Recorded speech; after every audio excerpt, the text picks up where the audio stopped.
1967 میں ماں کے پیٹ سے جنم بھی نہیں لیا تھا، میرا یہ کہنا صحیح ہوگا۔ کانگریس کا وجود کب ہوا؟ 1883-84 کے اندر ہوا، یعنی شاہ عبدالعزیز صاحب محدث دہلوی کے اعلان جہاد کے 80 سال کے بعد کانگریس وجود میں آئی۔ اور آپ اگر کانگریس کی تاریخ کو پڑھیں گے تو آپ کو پتہ چلے گا کہ 1883 میں وجود میں آنے کے بعد 85 میں جو کانگریس کا سب سے پہلا جلسہ ہوا ہے، اس جلسے کے اندر یہ تجویز پاس کی جاتی ہے اغراض و مقاصد میں کہ کانگریس کا مقصد کیا ہے، کیوں بنی ہے کانگریس۔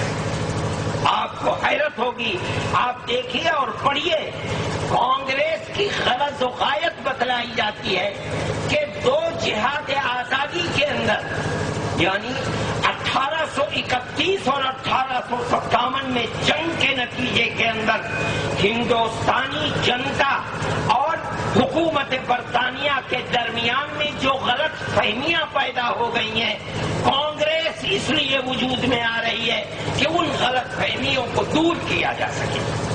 ان کے اندر یہ طاقت نہیں ہے کہ وہ ملک کی آزادی کا دعویٰ کر سکیں، جبکہ مسلمان اس سے پہلے دو جہاد آزادی کے اندر لاکھوں مسلمان آزادی وطن کے لیے شہید ہو چکا تھا۔ یہ مسلمان کی تاریخ ہے میرے بھائی۔ جب کانگریس وجود میں آئی تو بعد لوگوں نے حضرت گنگوہی رحمت اللہ علیہ کو خط لکھا کہ ایک اس طرح کی ایک جماعت وجود میں آئی ہے جو عام طور سے اس کے بنانے والے ہندو ہیں، کیا مسلمانوں کے لیے اس جماعت کے اندر شرکت جائز ہے؟ حضرت گنگوہی رحمت اللہ علیہ نے فتویٰ لکھا ہے، اور یہ لکھا کہ جس طرح ایک ہندو اور ایک مسلمان کاروبار دنیا کے اندر تجارت میں شریک ہو سکتا ہے بشرطے کہ اس کے اندر کوئی اسلامی نقصان نہ ہو مذہبی، اگر وہاں شرکت ہو سکتی ہے تو اس انجمن کے اندر بھی شرکت کرنے کے اندر کوئی مذہبی اعتبار سے حرج نہیں ہے۔ وہاں تاریخ لکھنے والا یہ سوال کرتا ہے کہ حضرت گنگوہی رحمت اللہ علیہ جو 1857 کے جہاد کے اندر سپہ سالار تھے، کیا وجہ ہے کہ خود شریک نہیں ہوتے لیکن مسلمان کو شرکت کی اجازت دیتے ہیں؟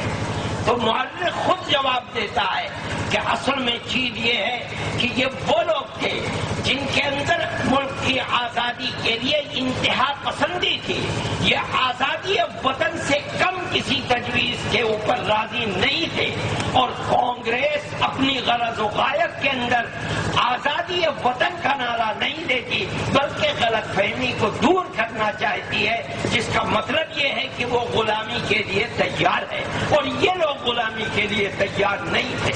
یہ چاہتے تھے کہ مسلمان اس کے اندر قوت کے ساتھ شریک ہو کر اثر انداز ہو جائے، ان کے نظریات کو تبدیل کر دے، جس غرض و غایت کی بنیاد پر یہ لوگ اٹھے ہیں اس غرض و غایت کو ختم کر کے ان کو اپنے سینے سے لگائے اور اپنے اثرات اور اپنے نظریات کو ان کے اندر پھونک دے، اور کانگریس کو مشترکہ جدوجہد کے طور کے اوپر آزادی وطن کے لیے کھڑا کر دے۔ علماء دیوبند مولانا ارشد مدنی زندہ باد۔ اور یقیناً یہی ہوا۔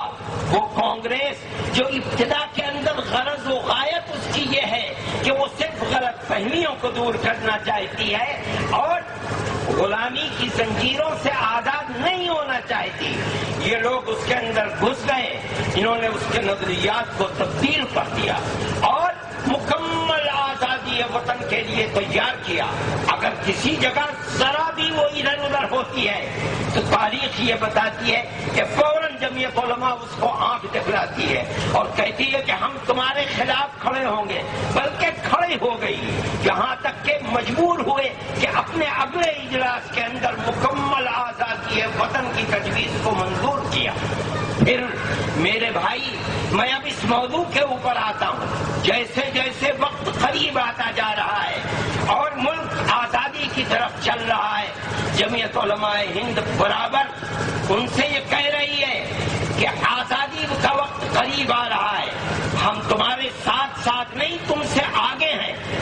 ہماری شرط یہ ہے کہ آزادی وطن کے بعد جو ملک کا دستور بنے گا وہ دستور سیکولر اور جمہوری دستور ہوگا۔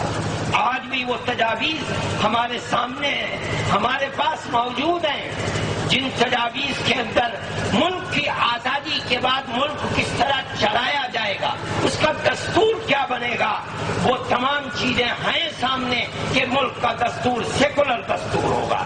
یہ جمعیت علماء کی مانگ تھی اور اسی بنیاد پر جمعیت علماء نے ان کے ساتھ اشتراک کیا تھا۔ ایک کے بعد دوسری تجویز، دوسرے کے بعد تیسری تجویز، ہر اجلاس کے اندر مطالبہ کیا جا رہا ہے۔ حضرت مفتی کفایت اللہ صاحب مطالبہ کرتے ہیں، دوسرے صدور مطالبہ کرتے ہیں، اور کانگریس برابر یقین دہانی کرتی چلی آ رہی ہے، یہاں تک کہ ملک آزاد ہوا۔ بدقسمتی تھی کہ ملک آزاد ہوا، لیکن ملک آزادی کے ساتھ انگریز کی خفیہ پالیسی اور خیانت کی پالیسی کے ساتھ ملک تقسیم بھی ہو گیا۔ ملک تقسیم ہوا، اس کا سب سے بڑا نقصان ہوا۔ مسلمان کی طاقت ایک ملک سے دو ملک میں، دو سے تین ملکوں کے اندر تقسیم ہو گئی۔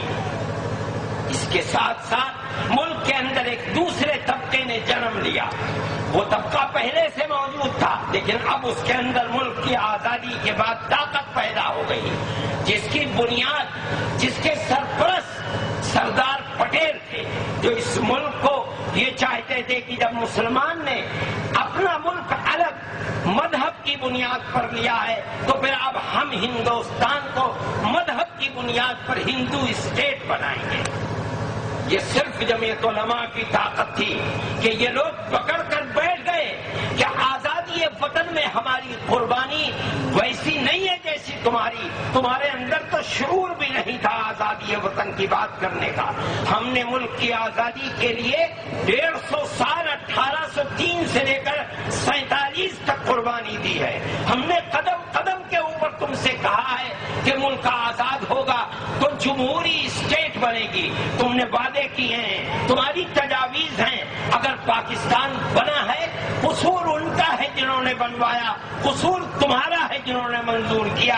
ہم نے کبھی پاکستان ملک کی تقسیم پر دستخط جمعیت علماء ہے، صدر جمعیت علماء، اس لیے اس ملک کا دستور سیکولر دستور بنے گا۔ جمعیت علماء ہند کا مطالبہ اتنا مضبوط تھا کہ اس مطالبے کے سامنے سر تسلیم خم کرنا پڑا اور ملک کا دستور سیکولر دستور بنا۔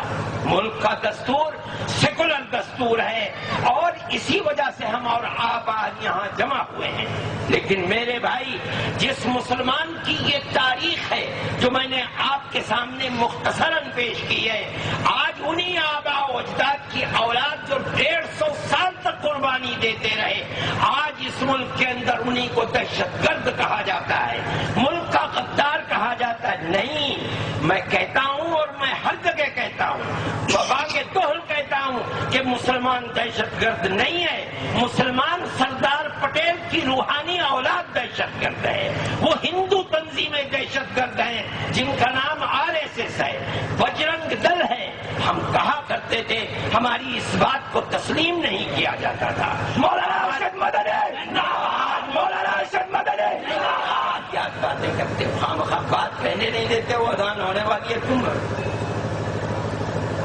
ہم کہا کرتے تھے، ہماری بات کو دنیا تسلیم نہیں کرتی تھی۔ ملک کے اندر 5 سال کے اندر خصوصیت کے ساتھ حالات کیا ہوئے، 60 سال میں چھوڑتا ہوں، بات لمبی ہو جائے گی۔